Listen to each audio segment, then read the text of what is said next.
My fellow Pennsylvanians, a couple hours drive east of here, near the corner of Crown and Highland Streets in Morrisville, Pennsylvania, there's a plaque marking a spot where more than 300 years ago, William Penn finalized his first purchase under the charter he'd been granted by King Charles II.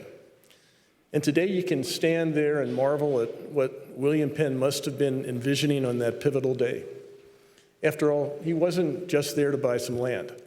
He had something bigger in mind, a holy experiment in self-government, a place where Penn's deeply held values of individual freedom, social justice, and boundless opportunity could form, in his words, the seeds of a nation. When we talk about William Penn, we talk about his faith. We talk about his wisdom. We talk about his selflessness. We talk about his humility. But I also think he deserves some recognition and some credit for his imagination. After all, here we are, still striving towards that same vision of a commonwealth where anyone can build a better life, anyone can come here, anyone can do what they need to do. This year, I believe we have an opportunity to make enormous progress towards delivering on that promise. After 5 years of tough decisions and necessary investments, we all have guided our Commonwealth out of crisis and put Pennsylvania back on a path to prosperity. But we have a long way to travel. The work ahead of us will call upon our determination, our creativity, and our courage. But because we cannot build what we cannot envision, today we can begin by imagining a Pennsylvania that we can create together, not for some far-off future generation, but for the people we came here to serve right now. So imagine a Pennsylvania where no one is denied the chance to work because they can't find childcare or they can't find transportation. Imagine a Pennsylvania where when we send our children out the door in the morning, we don't have to worry about whether they'll come home safe. And when we send our kids off to college, we know they can focus on finishing their degree instead of worrying about how they're going to pay for it.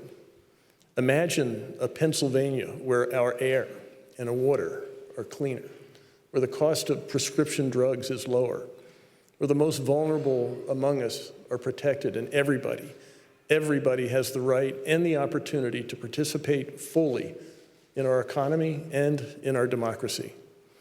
These are not pipe dreams. This is our playbook. And if anyone here is having trouble imagining that we can build that Pennsylvania, just look at what we've done already together. We've rescued our public school system by investing more than $1 billion in pre-K through 12th grade education. We've banded together to fight the opioid crisis. And last year, for the first time, we saw a reduction in the number of overdose deaths. We've reformed our pension system.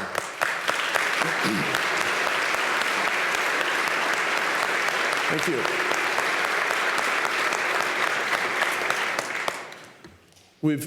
We've reformed our pension system, our electoral system, our criminal justice system, and we did all of that on a bipartisan basis. We've done that together. We've found new ways to empower our manufacturers, our farmers, our military families, our small businesses, and most of all, our workforce. And today, there are more Pennsylvanians working than ever before.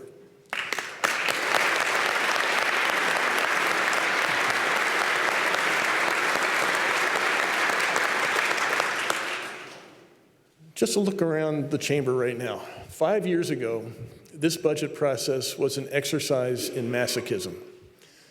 We all came here bracing ourselves for the painful choices we knew we'd have to make in order to play the hand we were all dealt. Today, I present to you a budget that reflects a renewed sense of confidence in Pennsylvania's future.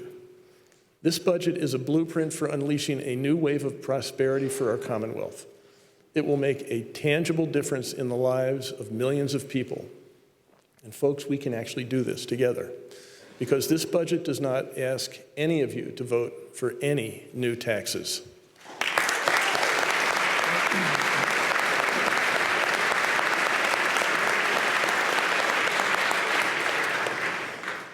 Nor does it ask any of you to join me in any wild-eyed ideological crusade. It merely asks that you join me in imagining what this Commonwealth can offer to each of its people. I've asked a few of those Pennsylvanians to let me share their stories with you today. And I'd like to start by telling you about Naish Mary Ruiz. Naish Mary has overcome a lot in her life. She's experienced homelessness, domestic violence, incarceration. But she never lost her commitment to building a better life for herself and her 2 children.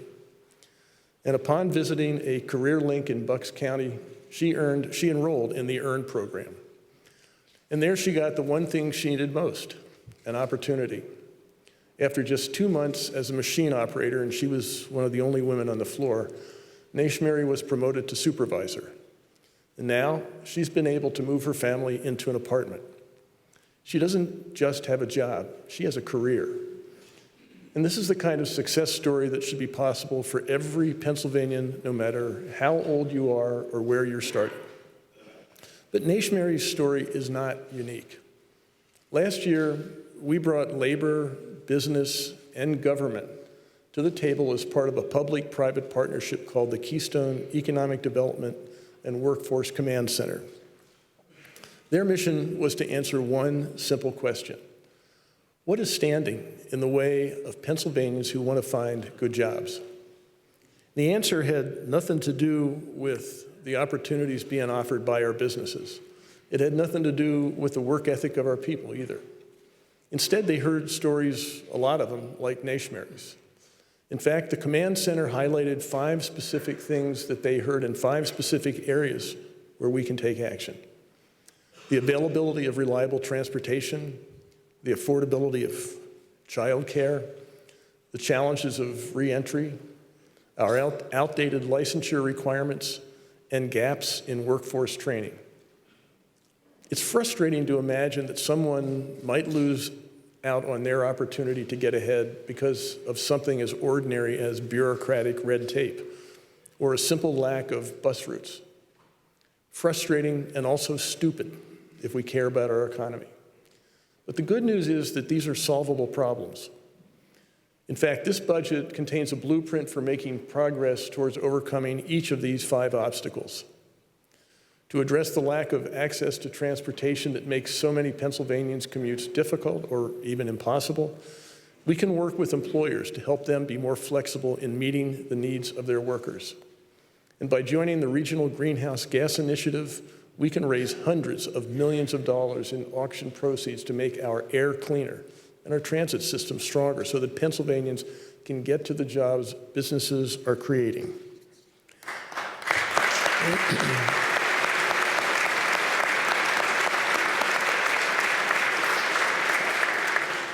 When it comes to childcare, we need to start with cost. Balancing career and family is already hard. We should not allow it to be prohibitively expensive as well. So my budget includes additional funding for childcare that will stabilize rates all across the Commonwealth. And that's just the start.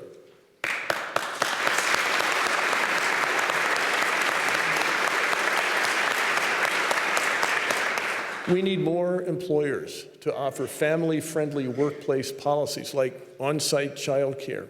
And we need more childcare providers to offer their services to the growing number of parents working non-traditional schedules, like evenings, weekends, overnight. This budget contains financial incentives for both.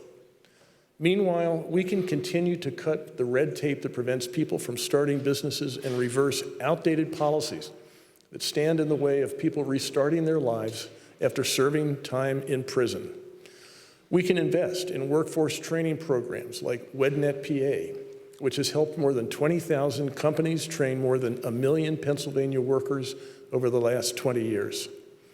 We should protect all workers and finally erase the stain of legal discrimination against LGBTQ workers in Pennsylvania.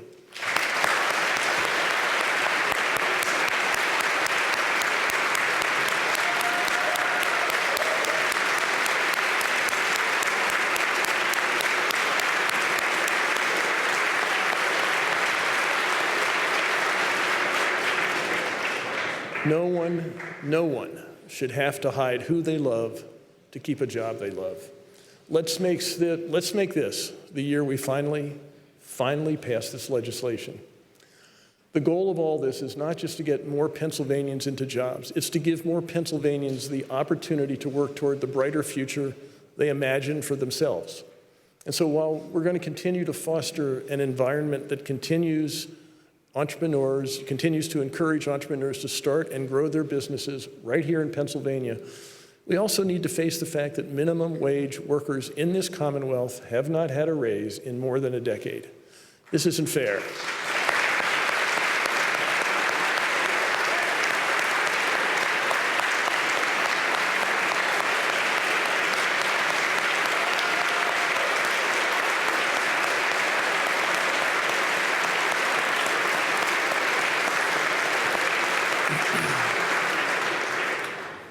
And what's more, it isn't smart.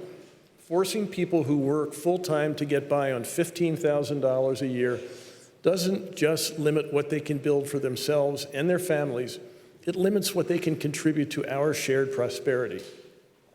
That's why 21 states have already increased their minimum wage this year alone. Nobody outworks the people of Pennsylvania.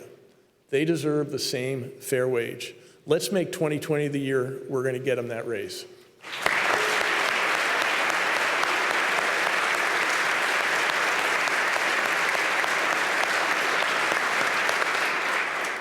I believe in the potential of our people, and if you ever find yourself doubting that potential, just talk with students at one of our colleges and universities, like Jacob Foyle Charles right here.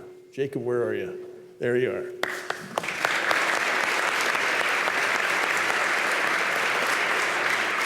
Jacob is a student at Mansfield University. Jacob is a double major in biology and music. He's also an orientation leader. He's an accomplished singer and performer. Jacob, do you ever sleep? Yeah, okay, all right. So, anyway, growing up in Tioga County in a middle-class family, Jacob always knew he wanted to go to college, but he also knew that he'd have to hustle to pay for it. He's applied for a variety of grants and scholarships to help with tuition, but he also has to pay for room and board and textbooks. So he's working multiple jobs, adding another 20 to 25 hours a week to his schedule. Recently, things got even harder. Jacob's federal student aid ran out because he's reached what they call the maximum time frame for the program. While he's appealing that decision, he's had to dip into his family's saving at a time when his mother is struggling. Now, we all know Jacob is going to go places, but imagine how much further he could go and how much further so many students in our Commonwealth could go if the cost of higher education weren't such an incredible burden. Imagine what it would mean for our Commonwealth, for our economy, and our communities. We need to act. So we're going to start with a $60 million investment so that we can increase the size of our state tuition grants that serve more than 130,000 students. But we can't stop there.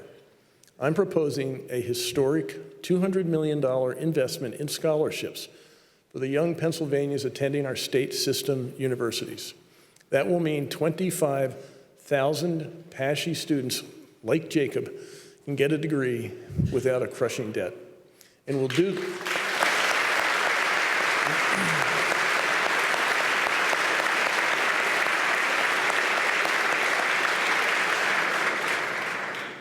that by repurposing existing tax dollars that are right now flowing into the Horse Racing Development Fund.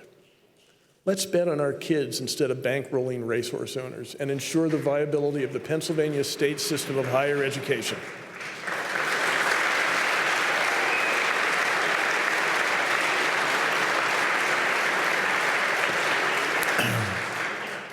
This new scholarship program is inspired by a young woman, a Pennsylvanian of modest means who had to drop out of what we now know as Indiana University of Pennsylvania. After her father passed away, she could no longer afford to go there. She never got her degree, and she wound up having to move out of state to start her career. Her name was Nellie Bly. Nellie didn't let that stop her. She went on to become a pioneering journalist responsible for bringing reforms to our mental health system in the early 20th century. But more than 100 years later, we still see too many of our young people forced to drop out of college, or forced to move away from Pennsylvania, or forced to begin their lives buried under a mountain of debt. And that's why the Nellie Bly Scholarship will pay for what other financial aid does not cover, so they can spend more time contributing to our Commonwealth and less time paying off debts. And by incentivizing them to stay, thank you.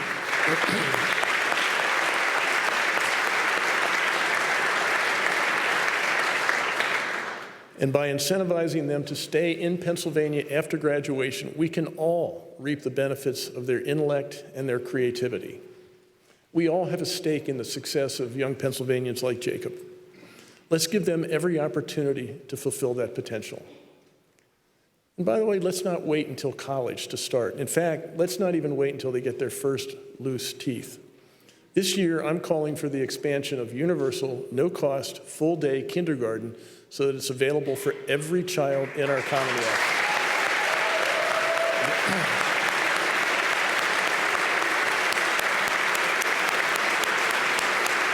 Thank you.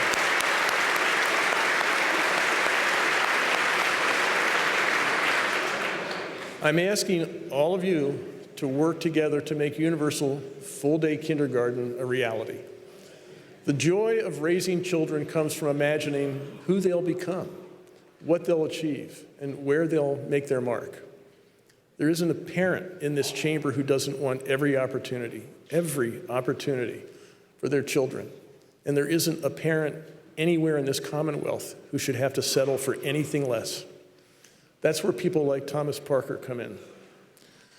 Thomas Parker is the superintendent of the Allentown School District, and he knows firsthand just how much potential there is in our children.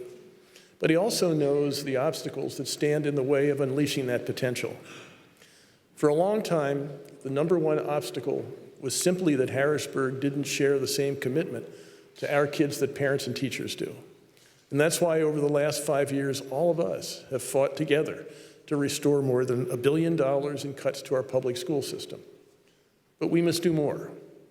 This year, I'm calling for $435 million in new investments, starting with $100 million increase in the FAIR funding formula, an additional $25 million increase in funding for special education, and a $30 million increase for high-quality early childhood education. And we expect results, all of us expect results on these investments. And there's an important role for charter schools to play in offering parents choice and providing a source of competition and innovation that can benefit all students, no matter what school they attend. But as you know, too many charter schools here in the Commonwealth have strayed from that purpose. Some are little more than fronts for private management companies, and the only innovations they're coming up with involve finding new ways to take money out of the pockets of property taxpayers, like setting up sham online schools.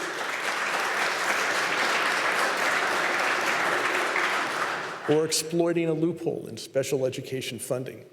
In Thomas's district in Allentown, they're projected to pay more than $60 million in charter school tuition fees this year. That's nearly 20% of their budget. And because many of these charter schools fail to deliver on the promise of a better education for their students, many of those students who attend their charter schools end up coming back to the public school system, except now they're behind their peers. Our charter school system is in desperate need of reform. It's time to close the loopholes, it's time to establish real standards, and it's time to level the playing field. By doing so, we can continue to provide parents with real choices. We can empower charter schools to focus on their mission of innovation, and we can save $280 million each year, and we can put that money right back into improving our public school system.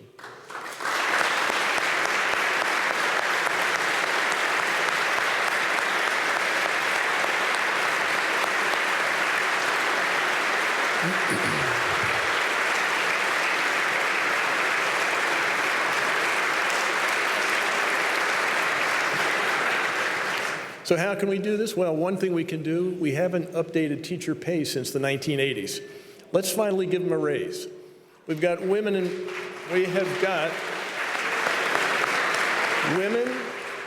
and men working for a wage, a minimum wage that was set back when I actually had hair. It's a long time ago. And by the way, many of them are working in buildings that were built before I was even born.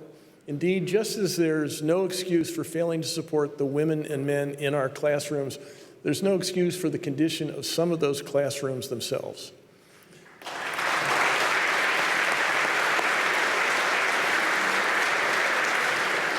For example, Thomas's district has 19 school buildings that predate 1950. And all across our Commonwealth, children will, tomorrow morning, walk into school buildings loaded with lead paint, asbestos, and other dangers. We know that environmental factors directly affect student performance, and we know how to fix this problem. But we also know how things tend to work around here.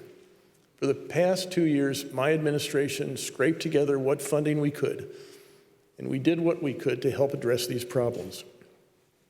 But if we keep doing what we're doing, that means many schools won't make the cut, and those students will just keep on being exposed to dangerous contaminants. And we say to schools leaders like Thomas, well, maybe next year. No business would choose to address such a pressing crisis in such a cavalier fashion. And no parent wants to hear that there just wasn't room in the budget to make sure her child is breathing clean air or drinking clean water. That's why it's time to stop playing numbers games with our children. So instead of chipping away at this problem bit by bit, let's make 2020 the year we act decisively to repair our school infrastructure.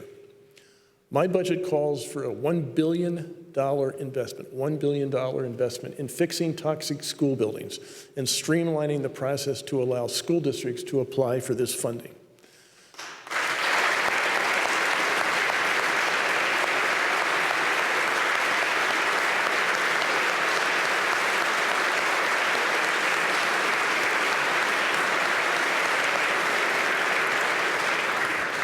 Let's give leaders like Thomas the resources they need to succeed. And let's make sure that every parent who sends their kid off on the bus this September can spend less time worrying about mold and lead and asbestos and more time looking forward to finding out what their kids have learned when they get home.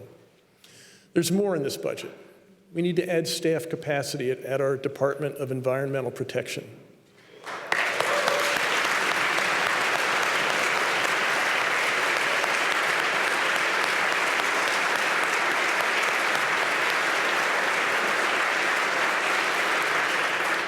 I'm calling for legislative action to address gaps in pipeline safety.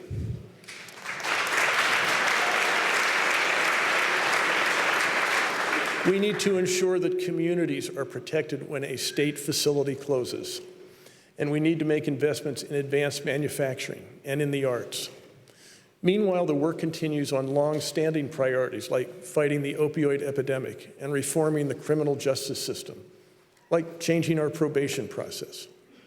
And in the coming weeks, I will bring to you a healthcare reform plan that will address the high cost of prescription drugs, protect consumers, and empower more families to make decisions about their futures without being held captive by their health insurance.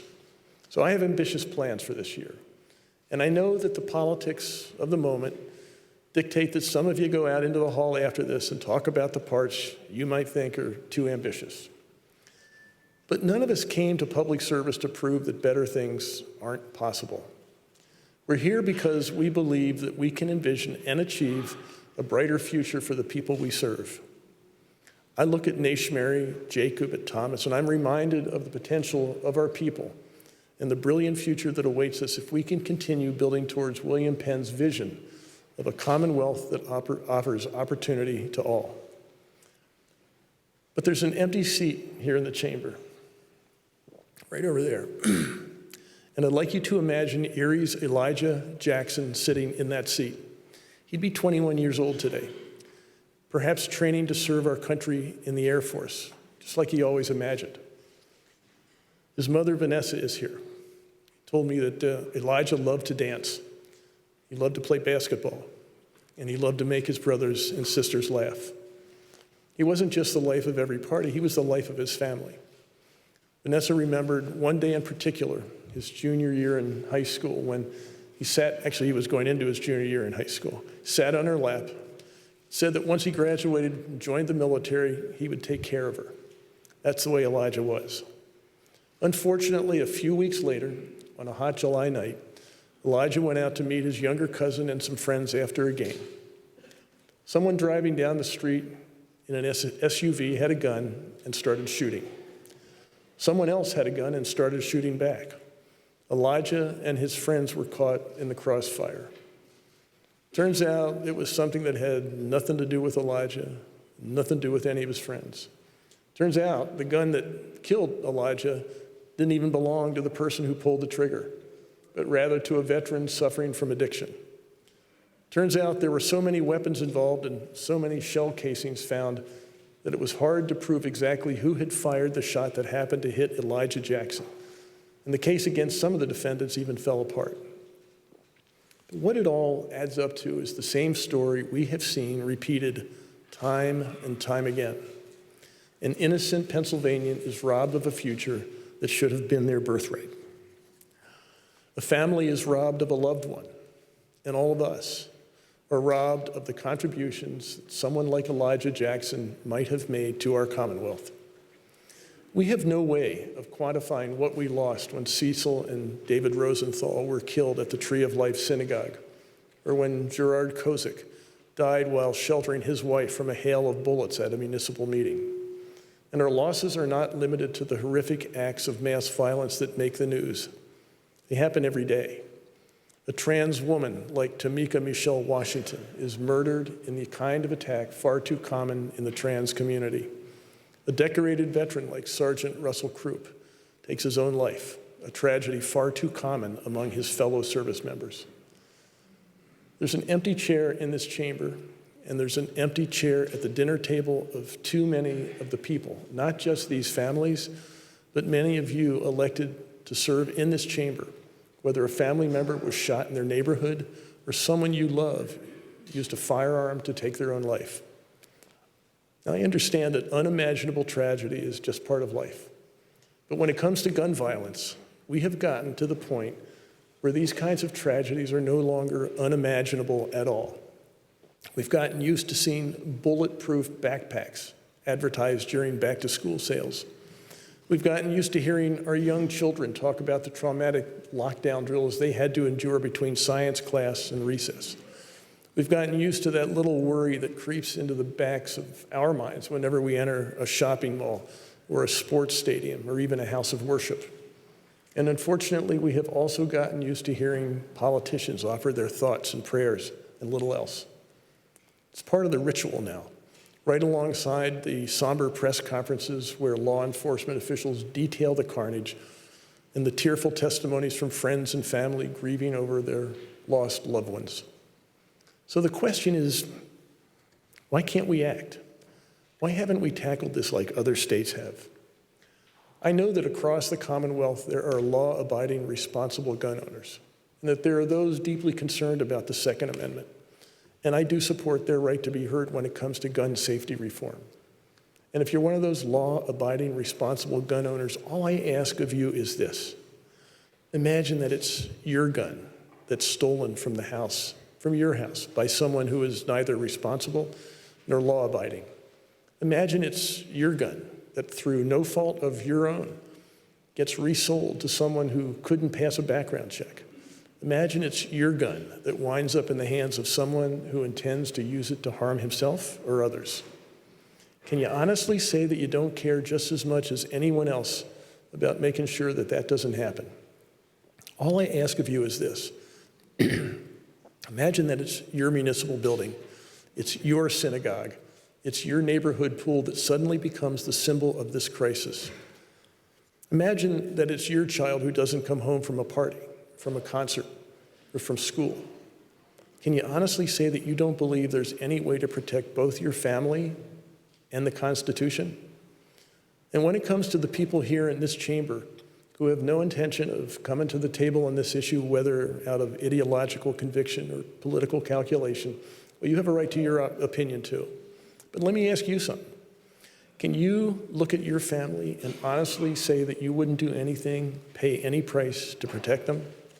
Can you look at Vanessa Belen or any of these families in the eye and tell them that their families were not worthy of the same? Can you look at the empty chair in this chamber and say that you've done enough to stop this epidemic? We know that gun violence has become a public health crisis, and we know what the solutions are. We know that universal background checks work. We know that stronger reporting requirements for lost and stolen guns will keep guns off the street. We know that red flag laws keep guns out of the hands of people who are a danger to themselves or to others. And we know that making our schools safer is not just about metal detectors and armed guards at the door, but about counselors and social workers inside the building to help kids who are struggling.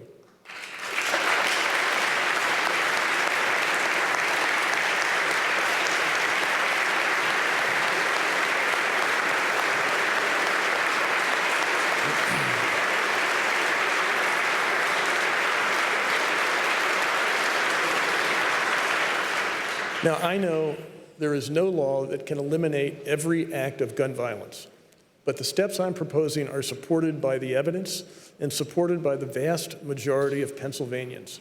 We can pass them tomorrow, and by doing so, we could make our Commonwealth safer. So I hope the legislature will join me at the table on this. To let another session go by without action would be a failure of imagination that will cost lives. Let's make 2020 the year we choose to stop being cynical about the politics of gun violence, and let's start to address the reality of gun violence. Let's make 2020 the year we act.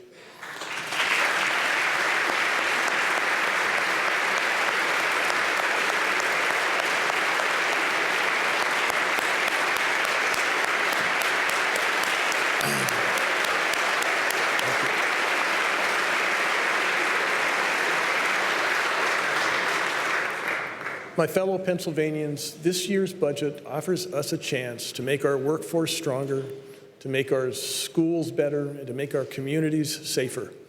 But more broadly, it gives us an opportunity to do what William Penn did under that oak tree all those years ago. We have the chance to look around this beautiful piece of the world and imagine what it could become in our lifetimes, in the lifetimes of our children, and in the lifetimes of our grandchildren. William Penn imagined a holy experiment in self-government. Benjamin Franklin imagined a constitutional republic and a free press. Francis Harper imagined an America free from slavery. Rachel Carson and Gifford Pinchot imagined the potential of our environment. William Wilson and Mother Jones imagined and won rights for workers. Andrew Carnegie imagined new ways to build prosperity. Bayard Rustin and Edie Windsor imagined people free of discrimination. And Fred Rogers imagined all of us caring for our neighbors. Today, we can take our place on that honor roll by imagining a Pennsylvania that works for all of its citizens. A Pennsylvania where no problem, not the cost of health care, not the challenge of rebuilding our schools, not the scourge of gun violence, no problem, is too big for us to come together and solve. A Pennsylvania where the old failures and the old divides give way to new potential and new opportunity. Let's imagine that bright future on the horizon, and let's walk toward that future together. Thank you.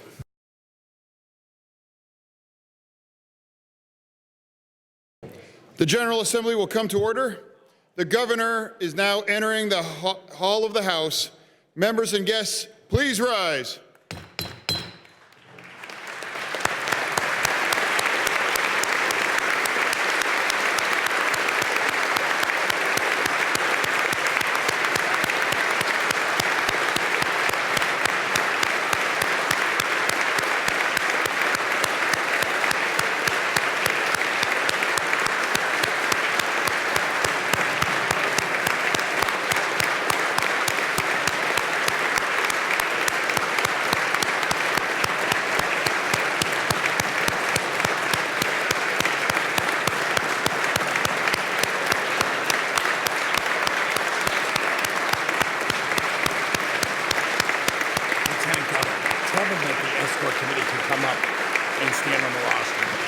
The escort committee is encouraged to come up to the rostrum.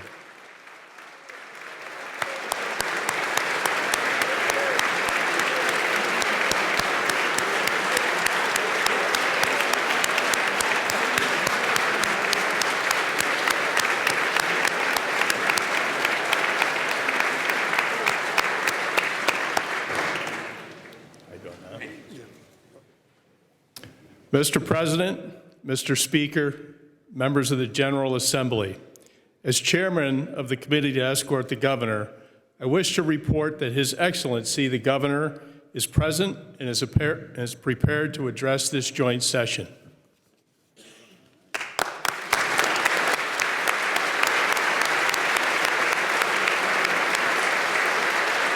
Governor, thanks so much. God bless. Thank you. Do I have to press anything here? No, it's on. It's just a chested issue. Okay. Thank you very much. Thank you. Please be seated.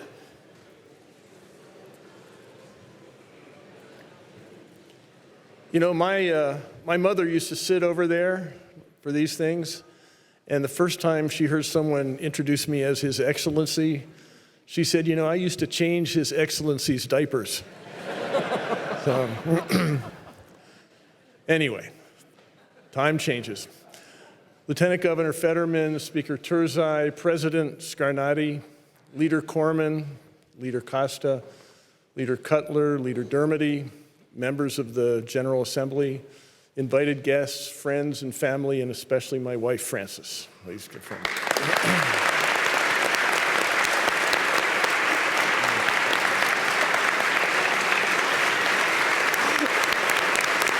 Wow.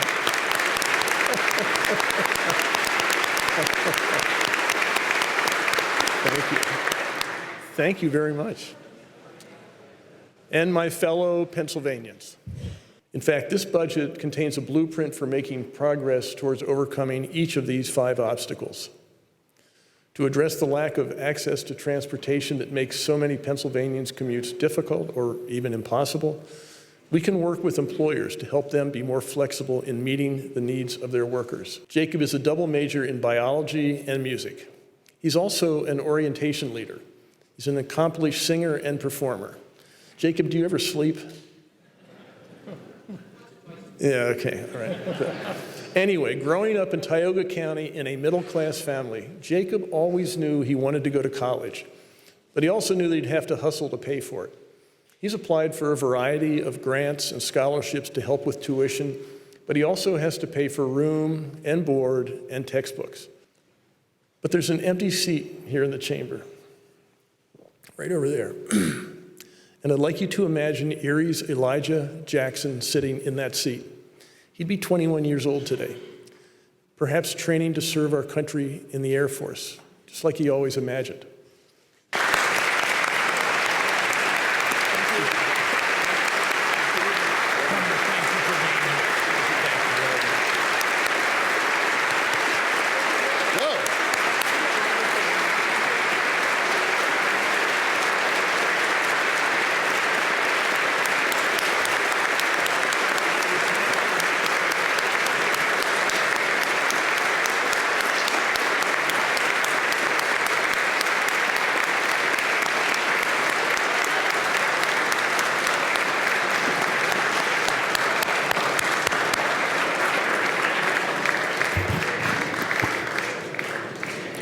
The chair asks